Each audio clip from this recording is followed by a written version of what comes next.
how we met? Yes, I sure do. Okay, tell me. I met her really through her family. And I was about 16. Matter of fact, she made the first birthday pie for me. And I spilled it in my lap. Tell me about it. Yeah. And it came out. Her dad was a barber, and he cut my hair. And that's how we first got started. We went to church together, and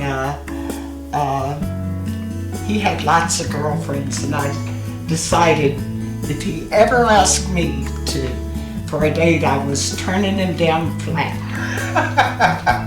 But when he asked, I didn't. I said, "Will you go to church with me tonight?" Sure. So And we that did. started that. Yeah. I really didn't realize that I loved her, except one day I was with Harvey, my future father-in-law, to pick up a car I had, which was in Sears and Roebuck garage. Had no idea that I would ever marry Ellie. No idea whatsoever. But when he started talking about her, and he says, "I think she loved you." And even up till then, I didn't have that kind of feeling for her. But on the way home, that's when it struck me. I just couldn't wait till I got home and talk to her. And that's how our love started. It just came all at once.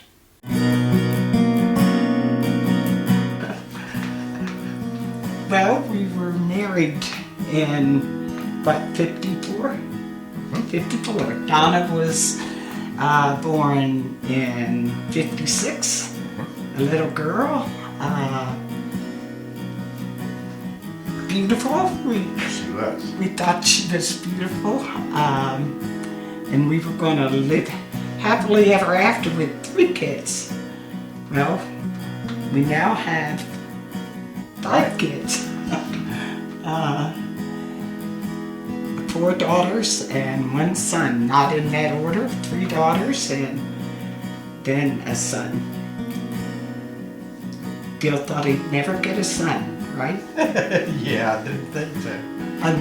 Another daughter. It's just what we needed is what he said when Dad was born. Do you remember that? Yes, I sure do. We had 5 children altogether. And her daughter, Donna, passed away 6 years ago. She had leukemia.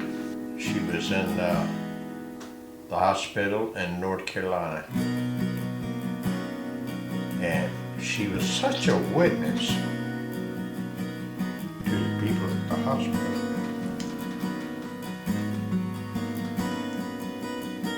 They couldn't get over the fact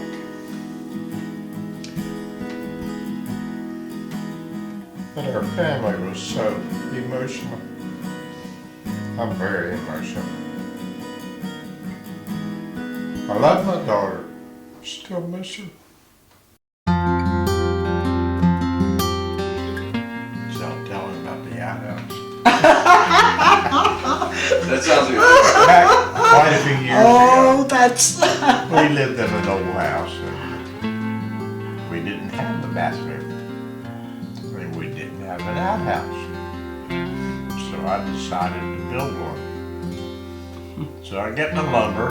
It was about 110 feet of lumber that was in it. And I dug the hole. And it was heavy. And I went out. So I figured, well, the house is done now. All I gotta do is get it over the hole. So anyway, I proceeded to do that. But this, out of green lumber. it was out of green lumber, an inch thick. And this thing weighed about 400 pounds. Now back in those days, excuse me, I was pretty strong, but not that strong. So I asked Ellie to come out and help me. To move it over. Yep, move it over. She's left-handed, very left-handed. That didn't have anything to do So with I it. said, how about helping me with it? What do you need to do? Well, she almost did the opposite of everything that I asked her. This story ain't going right. You're doing pretty He good. kept telling me how to do But it. anyway, when we got to the edge of the hole, she got aggravated because I was aggravated. And she He shouted. said, I'm going to tell this story. Okay. You told me to move it thus and so, and I did. And what'd you say?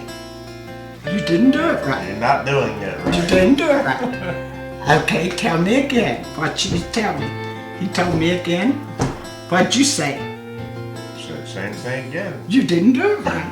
That's right. I said, all right. He said, never mind. What'd you say? Never mind, I'll do it myself. that's right. I give the thing a shove. Yeah. Bill falls in the hole. I go in the house. End of story almost. There's this little I didn't know if he was living or dead, and There's this little short guy, 8 feet down underground with a full 100 he was pound 4 feet under before his time. She didn't come out and help me get out either. Next But thing I got out. next thing I know, he's in the house now. Nothing to do but laugh. We were. So we did. Come November the 1st, we will have been married 61 years. Has it been easy? No. Has it been too hard?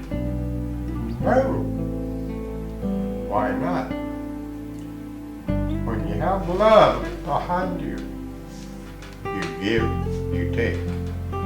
This thing of 50-50, it doesn't work. It's 100-100. And I myself, growing up, was very independent, very stubborn man, still got a lot of stubbornness in me. And you have to learn and work at being understandable on how the other person thinks. I think that's one of the things that's helped our marriage together. No, it hasn't been easy, but it hasn't been too hard. We've been very poor. But even that in itself doesn't make or break our marriage. And we work at it. If we don't agree with what the other one says, we talk about it. Sometimes we pray about it. But that's how things work out for a marriage. And that's really what has kept us together. It's because we've had the Lord in our family. Some things you have to work out for yourself. But we've learned to do that, and it certainly has paid off. We have never been rich, but we have a lot of love in our family. I've often remarked, of all the families that I've known over my life, I think ours has some of the best love that I've seen anywhere. And that wasn't because we were just such good parents. A lot of that was because we had good children. And I wouldn't trade any of those years for anything I had before I was married. It's been a wonderful 60 years. And as the Lord sees fit to give us a longer life, I look forward to that. Well, here is my view on that. We think, just like he says, we've been poor. I know what he means by that, but I think we've been rich, and just so much. Oh my goodness, just so much. But if I could say to young married people, and I have said it before, Bill said it right, that it's 100-100. But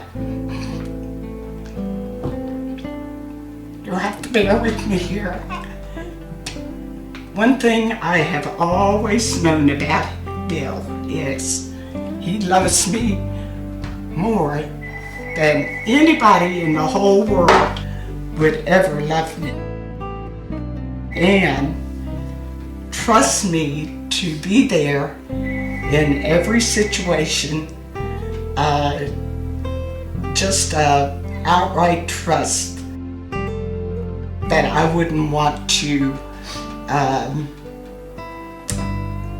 disappoint in. Believing that I would always be there in every situation and work at understanding. Now, there are transitions in marriage. You start out with stars in your eyes. The first 3 years, you learn not to say, you said, you said, you said, you said. It takes about 3 years to learn not to say, no, this is what you said, no, this is what you said. Leave that aside. Long about 5 years later, you're in another transition. I said, I'm going to write a book and call it Stages. And one of the last is, it's going to say after sex, because believe me, you better have something going for you. The bottom line is, I have known from day one that you love me and you'll always love me no matter what. And you expect me to be true and honest, and I wouldn't want to disappoint in that. Probably have many times, but that'll sustain you through a lot of things. Sure will. Mwah.